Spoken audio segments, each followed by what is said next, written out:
Thank you very much, Dick, and thank you all for gathering on this Sunday afternoon. And it certainly does make it easier for all of us when we don't have to get in the car or get on the tram to get to the meeting. So it's lovely to see so many people here today.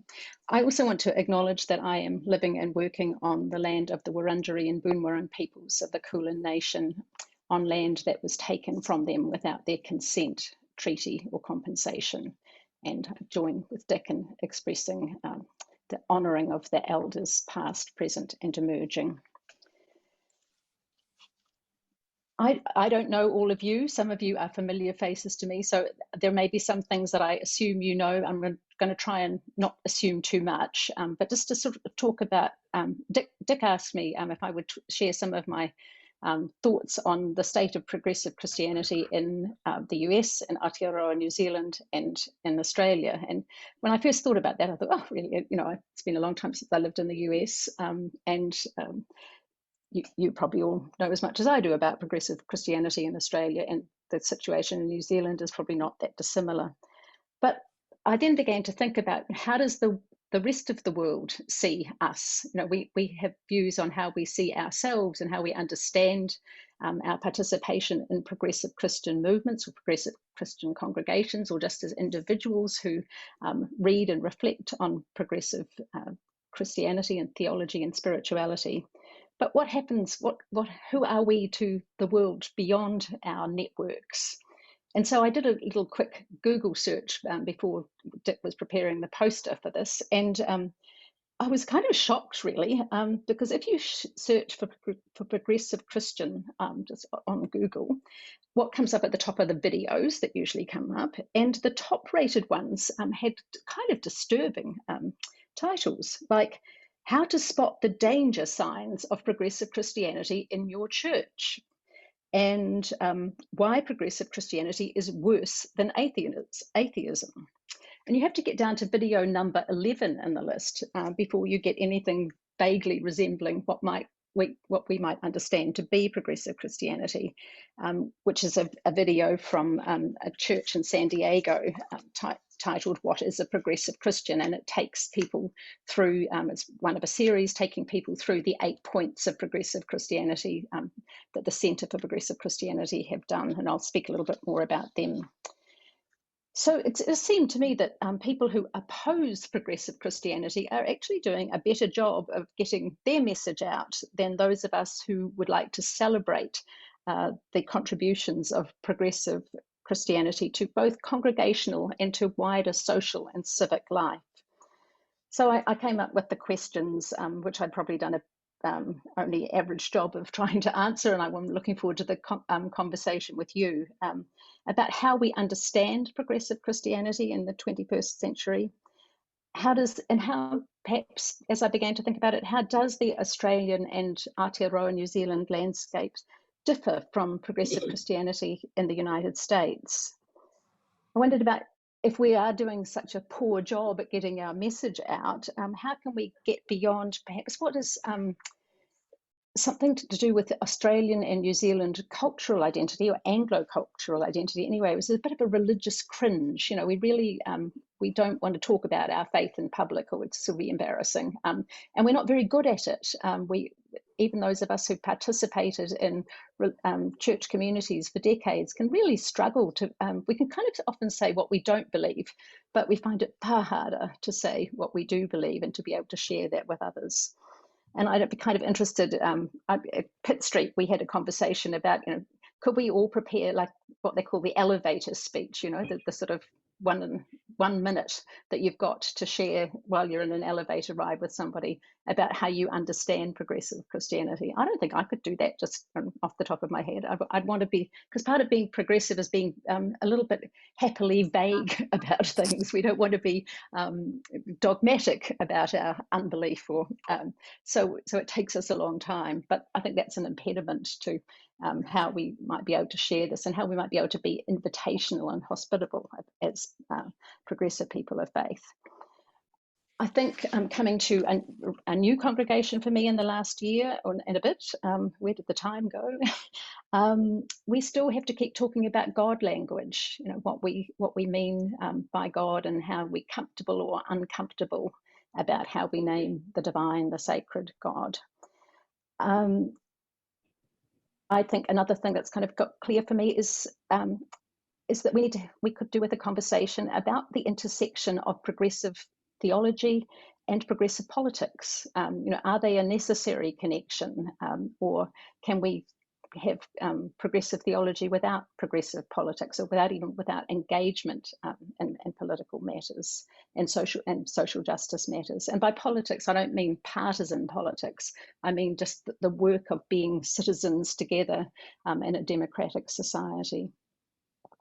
And then the question that all of us are asking, as I was going to say, when I think I wrote this, I thought something like when we were coming out of COVID, but who knows? I think one of the things that we have learned from this year and a half is how fragile the coming out of COVID is, and how things can turn again in a moment. And I think I just also want to acknowledge that we're all living with, well, many of us, speaking for myself, are living with almost like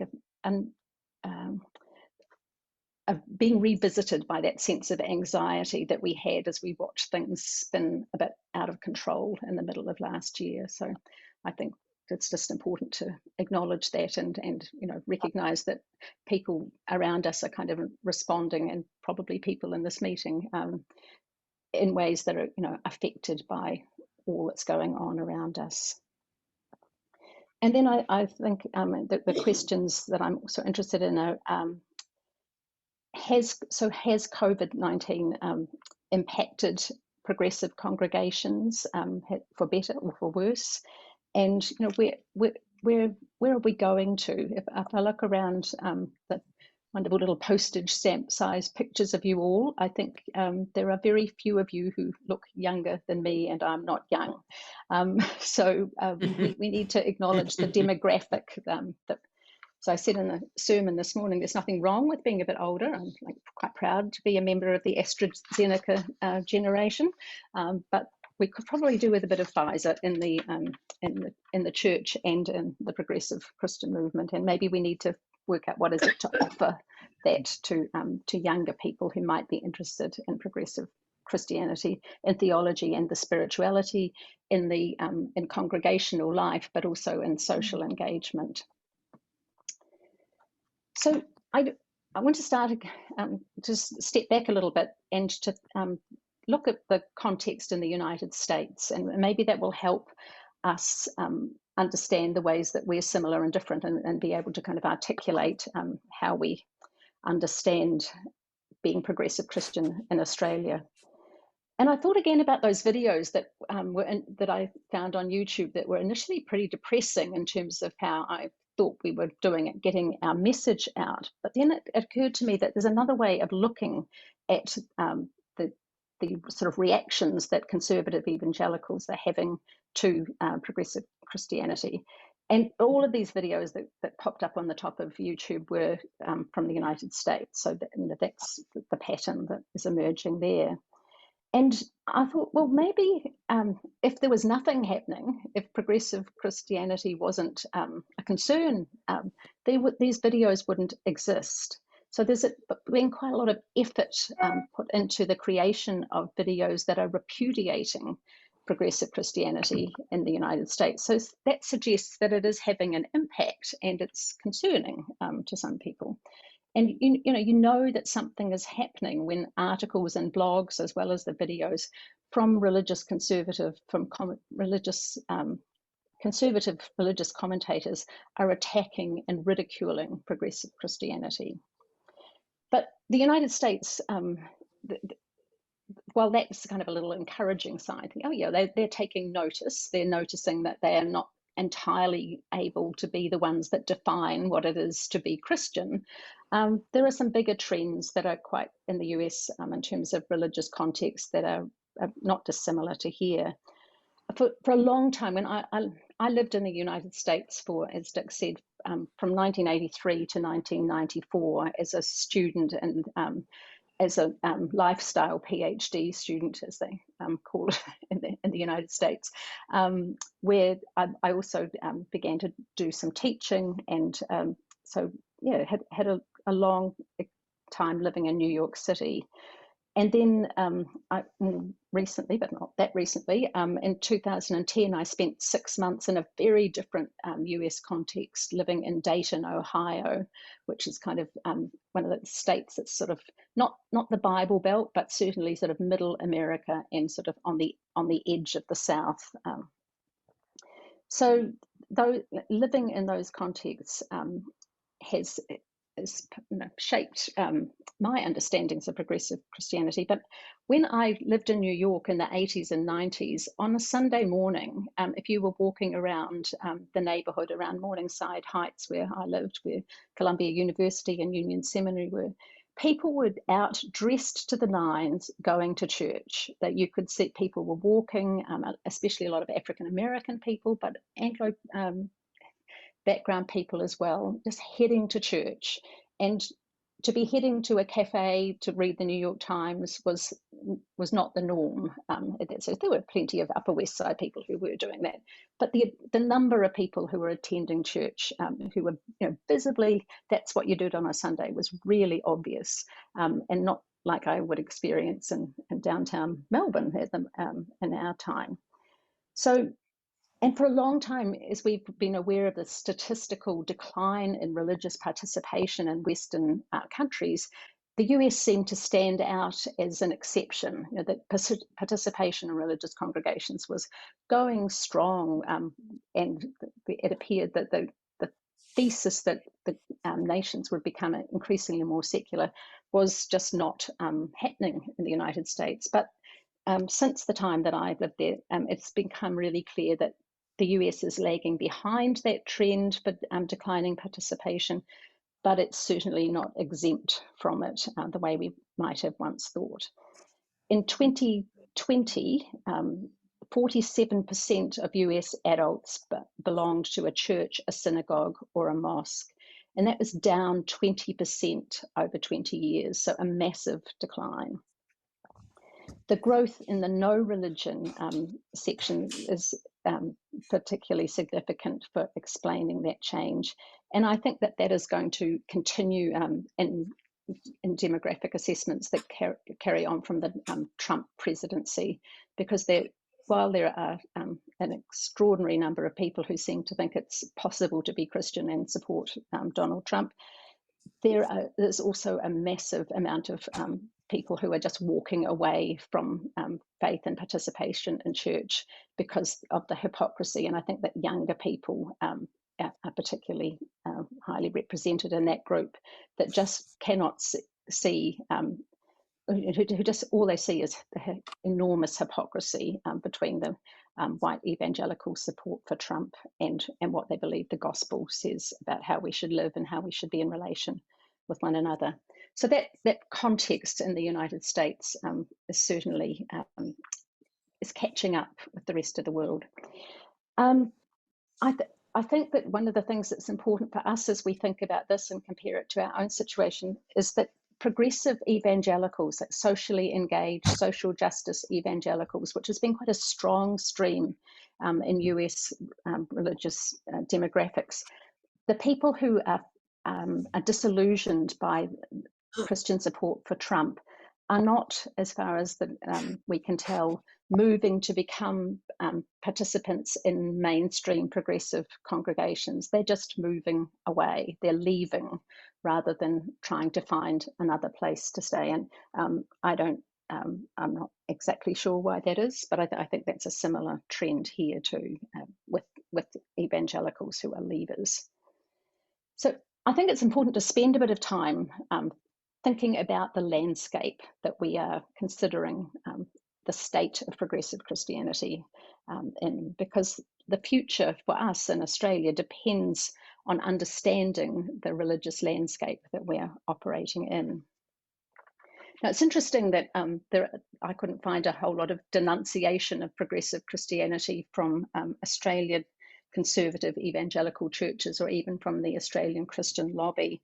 We're just not in their sights as the significant problem group for them. Their opponents are social progressives, the Greens, secular humanists, and LGBT activists and feminists. So so I think we're just barely on the radar screen, and maybe that's why when people leave evangelical churches, they don't find mainstream Protestant or Catholic churches, because we really just, we're not annoying the ACL enough that they are making, they're drawing people's attention to us. And that's an interesting thing too, about what does that call us to do. In terms of the census data in Australia, Gary Boehmer, who is an academic sociologist of religion, I'm sure some of you know him, an Anglican priest in Melbourne. He helpfully kind of digested the 2016 census results and produced them in a way that the non-statistical person can appreciate. But he identified that the significant change in 2016, that no religion became the largest group in Australian society. And there was a specific box, and it was at the top of the list, that allowed people to choose no religion. So that was a change in the way the census had been done. And people ticked it with abandon. 30% of Australian people who participated ticked no religion. That was followed by Catholic at 22%, and Anglican at 13%. The Uniting Church, which I think a few of us participants in, 3.7%. And after us, Muslim, Buddhist, Presbyterian, Reformed grouped together, Orthodox, Hindu, Baptist, Pentecostal. Interesting that Pentecostal is completely way down, Lutheran, and Sikh. And so really, it's interesting that despite that high percentage of no religion, people actually did answer this question. It was optional, and only 11% of the participants refused to answer it. So there was still, it indicates kind of awareness about religion in Australian society, that the number of people participating doesn't entirely tell us everything. So saying that you are choosing no religion doesn't mean that a person is anti-religious or not having a spiritual life or an atheist. It just means that they don't identify with a particular form of religion. And if we're thinking about who we might engage with as people who are progressive Christians, I think that's important. And the National Church Life Survey has done some good work indicating the openness of quite a significant portion of the Australian public to being part of a religious or spiritual community. So I think it's important for us not to just assume that no religion means anti-religion.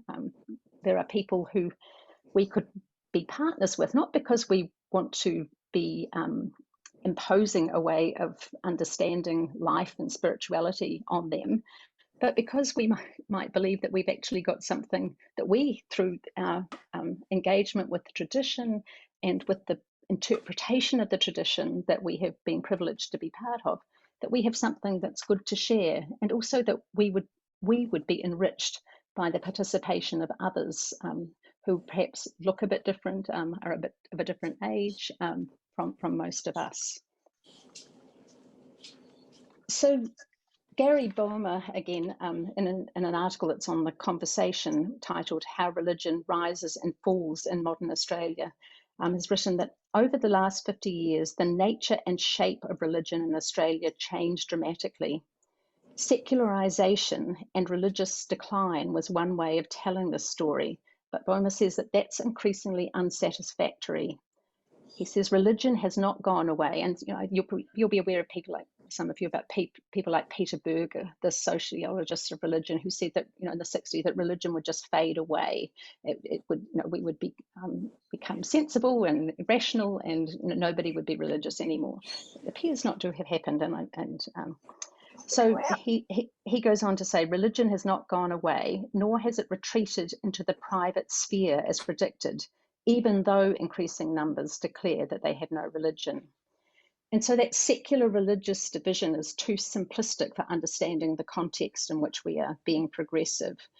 And so Gary Boehmer suggests that it's better to, rather than having that polarization, than to either religious or secular, religious or not religious, that it's better to kind of expand that, or more helpful to unpack it a little bit. So he talks about three groups within Australian society. One is the group that belong to a religious organisation, see it as being important for their understanding of the meaning of life and the way, and also often a call to service, to put the needs of others before our own needs. This group is okay about being public, about being involved in a religious community, and also the sense that religion should have an impact on how we live publicly, like how we live as citizens. That religion isn't just about me and my God, or me and my spiritual practice. That it is something that shapes not just our own understanding of what's important in life and how we live, but it has an impact on the society in which we live. So that's the first group. But then he divides the no religion group into two parts. Number one is the group that does think that religion is meaningless and pointless, and some of that group is kind of actively hostile to religion. But most of the people in that group just don't care. They're okay if others want to do that. Sometimes they're a bit disparaging. The number of comments on social media when I've engaged around public campaigns about, it's really support what you're doing with the social justice stuff. It's just too bad you continue to believe in the sky fairy. There is a lot of kind of secular hostility towards religion in Australia too, I think. And then the second group of the nuns are those who, as in N-O-N-E, I hope you forgot, are those who actively engage in spirituality and spiritual practice, like for example, meditation, ask questions about the meaning of life, and seek ethical ways to live their lives and to reshape society. And that group has often been referred to as the SBNR, the spiritual but not religious. Some of them, I think for a long time we assumed that people in that category were kind of operating in an individual way, but there are networks and connections and groups of people who Barbara, I can hear myself. Thank you. That's very scary. So yes, so it's not all private and individualized. Some of it is actually, quite connected. Yeah. So let's have a think about what do we mean by progressive Christianity. And I thought, maybe I shouldn't even talk about this because you'll all know that. But I think sometimes we don't recognize that it's important in churches and in groups like this, that people come in all the time and we don't always share an understanding. So we need to kind of articulate what we mean by it.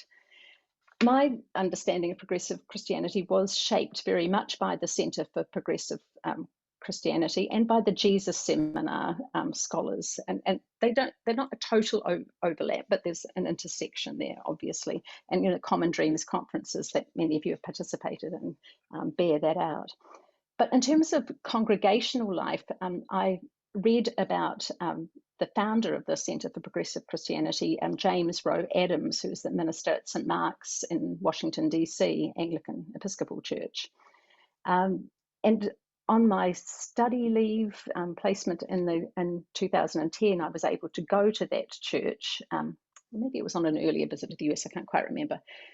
And one of the things that really impacted me about that church was the ways that they were living their progressive Christianity out in the context of their worship, that it really had shaped the way that they did worship. They worshipped in the round, so they were lucky enough to have a flat floored church, so they were able to rearrange everything. They, as well as some pretty good preaching that was offered, they had two microphones on either side of halfway around the circle, and as soon as the sermon finished, people lined up behind the microphone to make a quick comment or ask a quick question of the person who was preaching. On one level, that terrifies the hell out of me, but on another level, I think maybe what could we do to make the way we do worship more dialogical?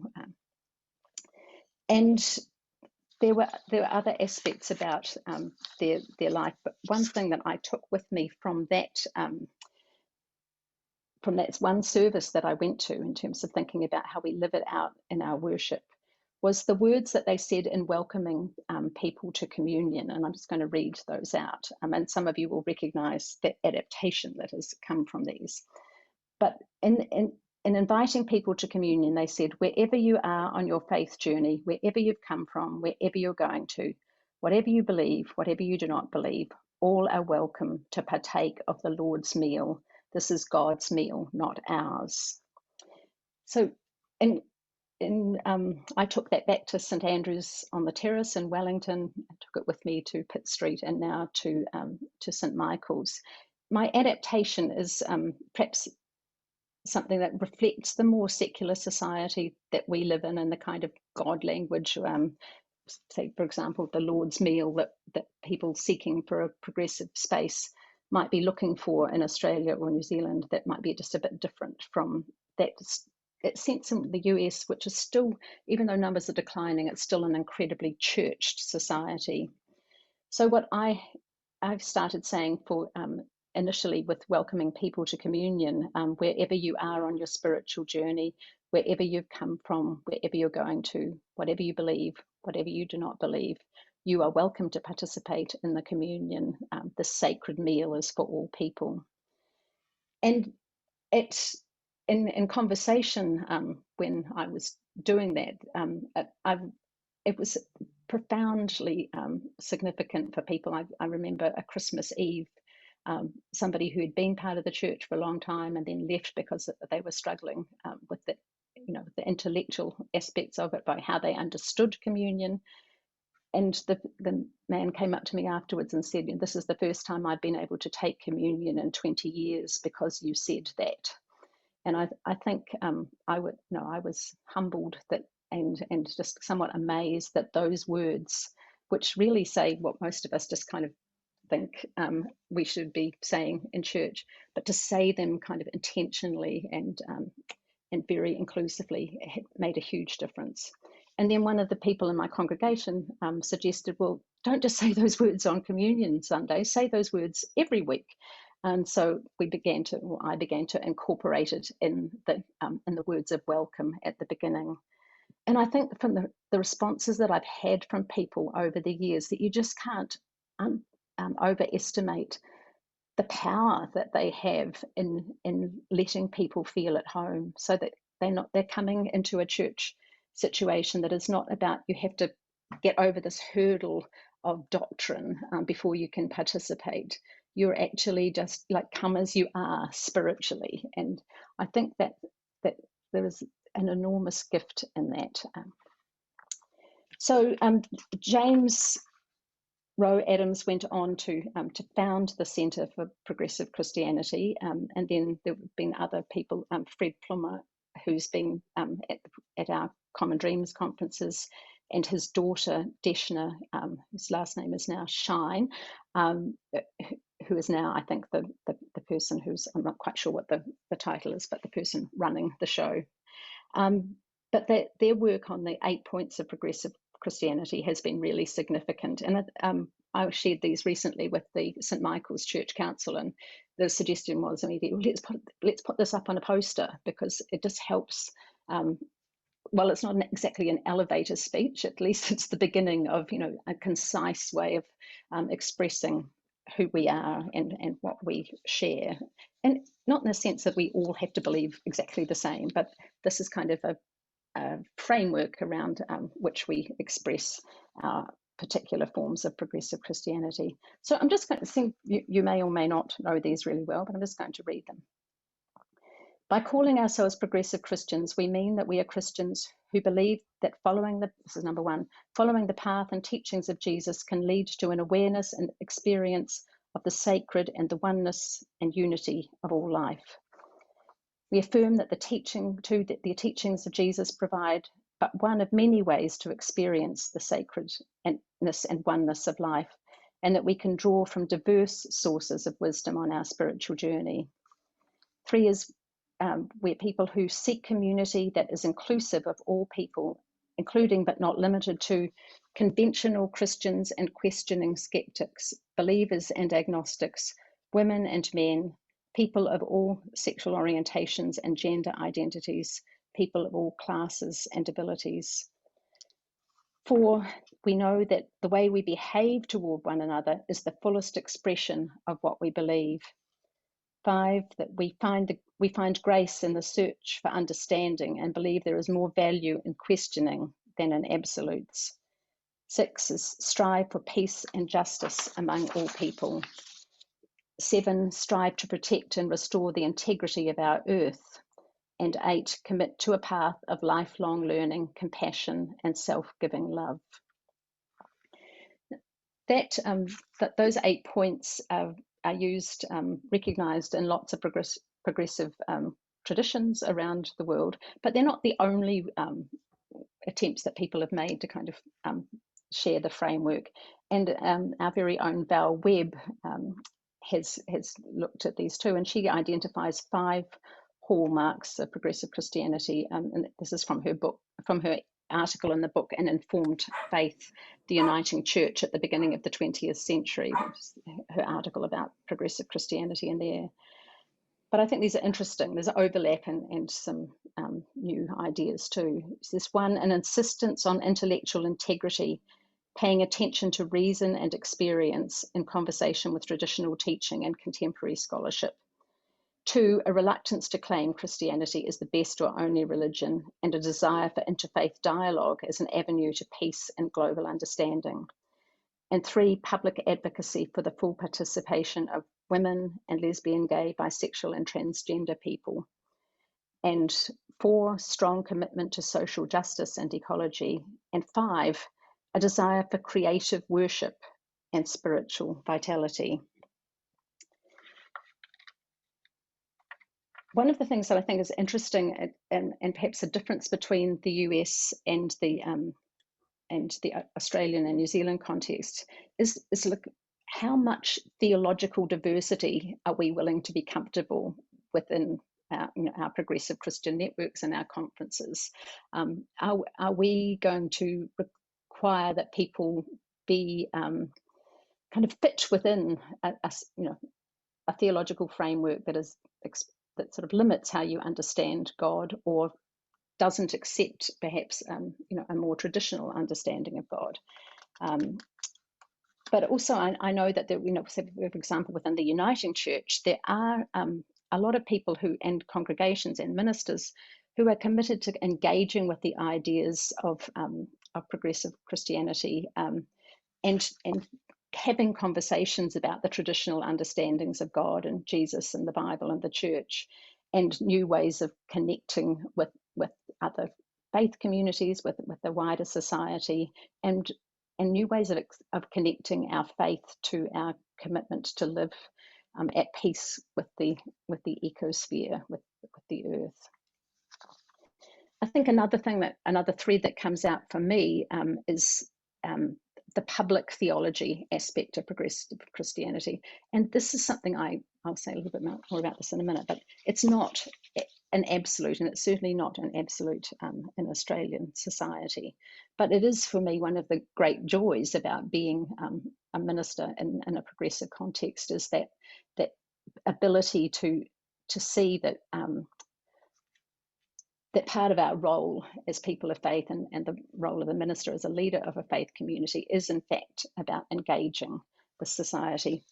I don't know if excuse those of you who are not Uniting Church, but this week was the anniversary of the Uniting Church, and last week was Refugee Sunday, so the week was a little bit crowded, so we celebrated the Uniting Church 44th anniversary at St Michael's today.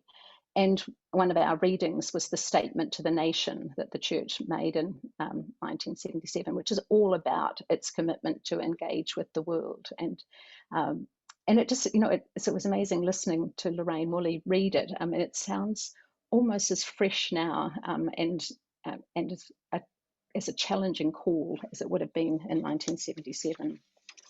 Now, there are other, you can find all sorts of other summaries of progressive Christianity. Another one that people might be aware of is the Phoenix Affirmations. There are 12 points for that, so I'm not going to read that all all out. But it's also interesting in that it's framed in terms of love of God, love of neighbour, and love of self. So if you want to Google that, it's worth having a look at too. And there are lots of other resources from the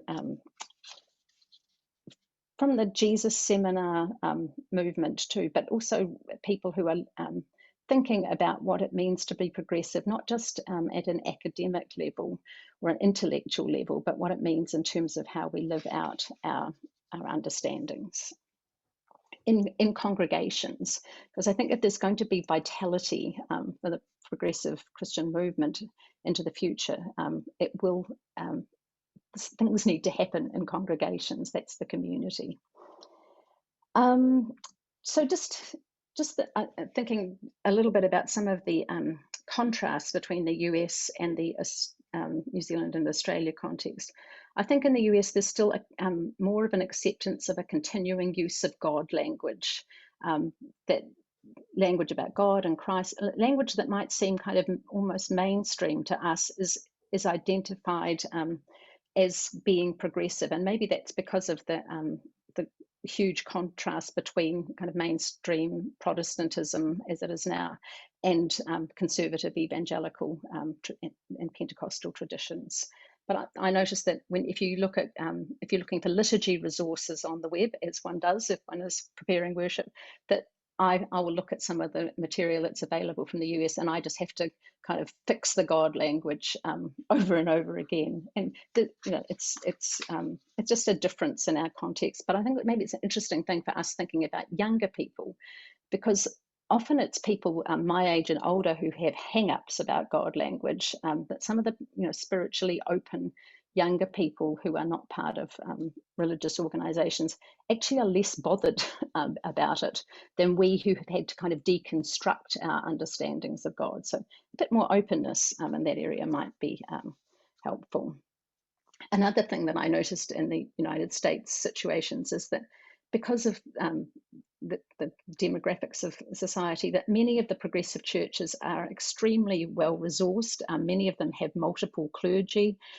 Those of you who've met Robin Myers when he was out here, he has one or two assistant people working with him regularly, and that's the norm in the way that mainstream Protestant churches, in big cities anyway, operate in the US. So that has enabled them to do a lot more in terms of their sort of programs of engaging the community around them. In the US, for the progressives, I think there really isn't a disjunction between social justice and progressive Christianity. It's really clear in my experience in the identity of progressive congregations that being socially engaged and involved in protest and in helping people think about what kind of world we want to live in, it seems to be very entwined with how they understand being progressive and Christian. And I don't know that it is as much here. I've been somewhat shocked a couple of times in my experience of being a progressive minister involved in political work. One person who I met, I won't hopefully say anything identifying, but I met at a couple of Common Dreams conferences, and so she became a Facebook friend, as you do after these sort of things. But in 2017, I was writing a lot about refugees, about the people on Nauru, and particularly the children on Nauru, and also there was the public marriage equality conversation. So, but she didn't see the connection between progressive theology and engagement and social justice. And I actually kept the words that she wrote on one of my on a Facebook post, which was, "Go back to New Zealand, Margaret. Stop spreading your low values and dirtying our society here. Just shut up and go home, and take your dog collar off first." So I was a little bit startled by that. So I think we need to talk about, if we're talking about being progressive and Christian, what do we mean in terms of social justice? Is it part of what we understand to be core? And I think for most Australians who are involved in the progressive Christian movement, it is, but it's a conversation that we don't always want to have because it can be awkward and it can be harsh. And I've said a little bit earlier about, I think that the US situation, they are kind of more willing to have a broad church understanding of what it means to be progressive. So that the post-evangelicals and the post-liberals and the post-Christians that all want to think about what it means to follow the way of Jesus all seem to be able to find a bit more of a home in that space. And I also see them really struggling through what it means to be a Christian in the age of Trump. And I think that's been very galvanizing for people.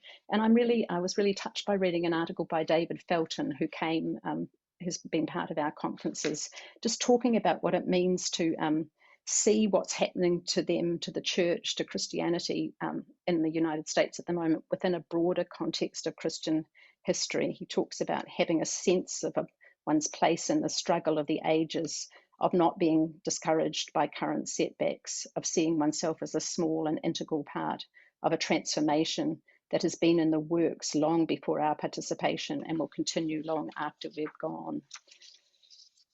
So I guess, the bottom line with that is that progressive Christianity isn't a single party line. It's a family of perspectives and practices that seek to be faithful to the way of Jesus. And we've got to work it out where we are.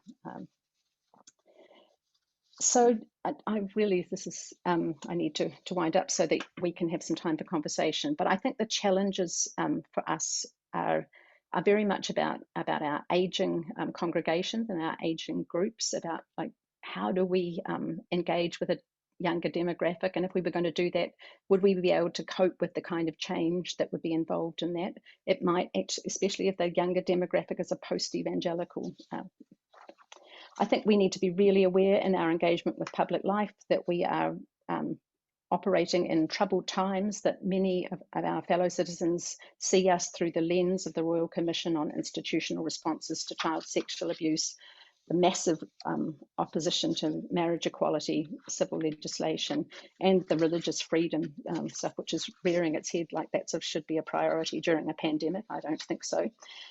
So all of those things cause people to look at us with suspicion. And so I think that we've got to be aware of that context.